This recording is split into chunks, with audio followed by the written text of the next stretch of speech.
Mesdames et messieurs, voici 12 mois que le Rwanda de Paul Kagame avec ses supplétifs. Baturage namwe banyacyubahiro mwese muri hano.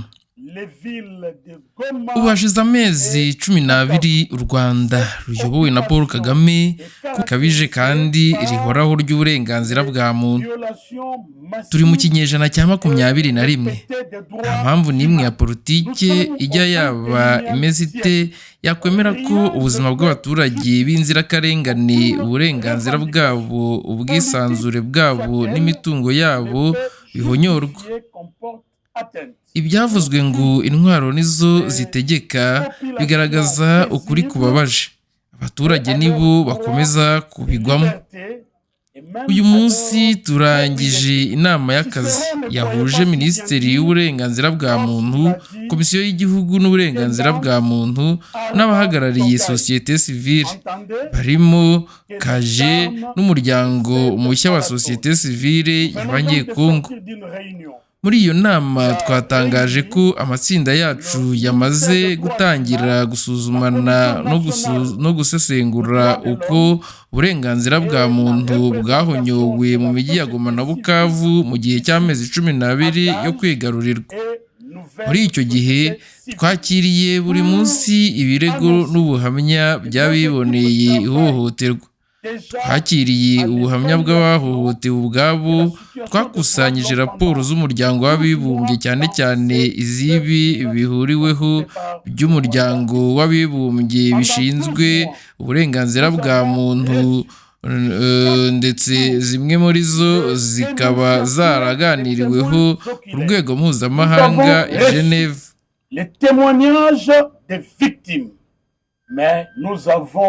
Izi raporo zigarukira ku gihe kigera muri Nzeri. Twongeyeho kandi raporo za Human Rights Watch, Amnesty International n'iz'abarwanashyaka n'abaharanira uburenganzira bwa muntu bagikora ku butaka. Izi raporo zose zizahurizwa hamwe kandi zisuzumwe mu buryo buhuje guhera ku wa 4 tariki 29. Icyo gihe nibwo imirimo yo kwandika raporo izatangira ku mugaragaro. Abahanga bazamara iminsi 10 bayisuzuma kandi bayandika. Nyuma y'iyo minsi 10 hazatangazwa raporo irambuye ku ihohoterwa ry'uburenganzira bwa muntu ryabaye mu gihe cy'amezi 12 Goma na Bukavu byari byigaruriwe. Turongera kubivuga twivuye inyuma. Nta na rimwe impamvu ya politike ishobora kuba urwitwazo rwo kwica no guteza ubwoba, guhonyora uburenganzira bwa muntu no kubabaza abaturage b'inzirakarengane. Turabashimiye. Comme nous l'avons dit, aucune revendication ne saurait justifier qu'on tue comme on le voit, qu'on pille comme on le voit. Et donc, un rapport sera donc disponible. Nous vous annonçons donc que les travaux ont commencé.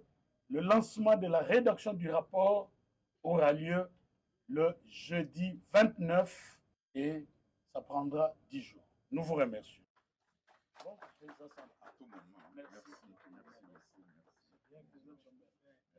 Ahantu tubona hakozwe ibikorwa bwa mbere mu ntwaro za kera ni kuri Bagaza. Kuri Bagaza yamaze imyaka 11 habuze mu amezi makeya.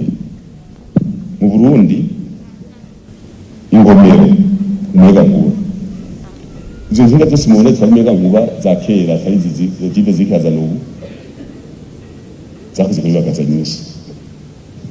Ingomero, amabloki y'ibitara, amabloki hari agakara ukaja ngaha muri Bubanza, ngaha mu Rugazi, ukaja ayo mabloki y'ibiti y'ibitara byinshi ni kuri Bagaza. Société Générale de Développement SRD Kirimiro, SRD Imbo, SRD Buragane, SRD Buyenzi, Société de Développement Régional niwe zora mu ndero yako mushikanganje ngaha. Ubushikanganje bw'iki bwari bufite amasuri yabo bakiga kunyonga amanjerura abashoferi. Ubu ugura imodoka y'umuriyari ukaye umushoferi utazi niyo yaraye agace kubita ku giti.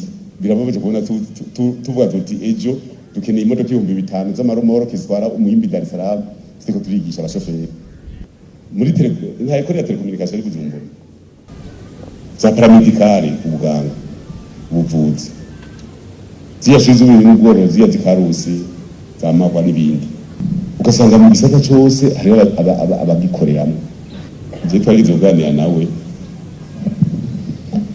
ari president Karema ndibura makari yaraje ndagenda kumugendera kuri Aston Villa hari akabari kitwa Aston ho yari turicara mu byamuze umugambi w'uvemo ati kubera iki cyenda bya manota uzoronka amajwi uzoronka muri umugambi n'ivyo kuri iki ntibisa kuko nta nari muzoronka kandi turavyo wakoze ni byinshi uzavifuta ibi bya parena bireke wewe ikawa kuri baganza itegeko gutera ikawa yari ya leta umuntu ikawa kera ikawa twaronka inoti zikeba izo biti zikawa ugize ukubara gukeba warwembe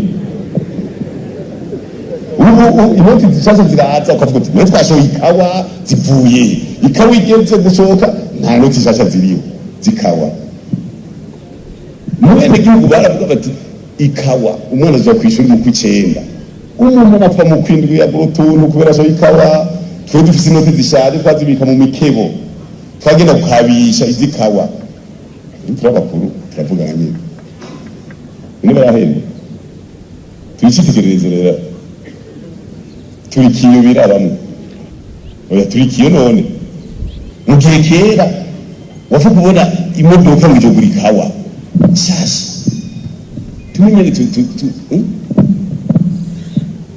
twege nyene tuga tuti dushavuze umwene gihugu agumukane sendefted tumushavuze agumuke tumushavuze ashavu agene atuveko mu kwicenda aburinge nayo kabana kwishura agumukane mukuru w'igihugu byose tugomana na umuntu yishore ikawa naronka mahera hageze kuja kwishura acagira umugwazi ivyo yaratunze byose akabitanga ku ibintu boye kugira umwana aje kwishura kandi asamera yiwe nese tubigira iturabakuru none nga umuntu ashora ibigori akarindira ko muri akabura nese ivyo kwavuze none nibiki umuntu avuga ati reka nishorere ku mudandaza ntajye umudandaza umaze kugura ibigori ntibisohoka nyene leta nitugurire leta ntigure wase ko bashobora leta ntiguze none ubu ntibiri muhira none tugenda indani twabona ko bisarataje tugenda indani none erega no ni critique autocritique ubwo twokwinjirira ariko zanga ari sabotage reka bashavure hari umuntu ari societe yakoze imbuto zo gutera z'ibigori umengo bashavuga imbuto zikoze n'umurundi ngo kwanza ngo ntivyo ko kwama ngo nico naheka baramubuza ko zitanga abanyagihugu achaza ko isoko hanze arayironka bashaka ati nishora hanze numva ari gute amasabotaje je nababwiye ukuri abene igihugu urabona ya triangle yamuze abene igihugu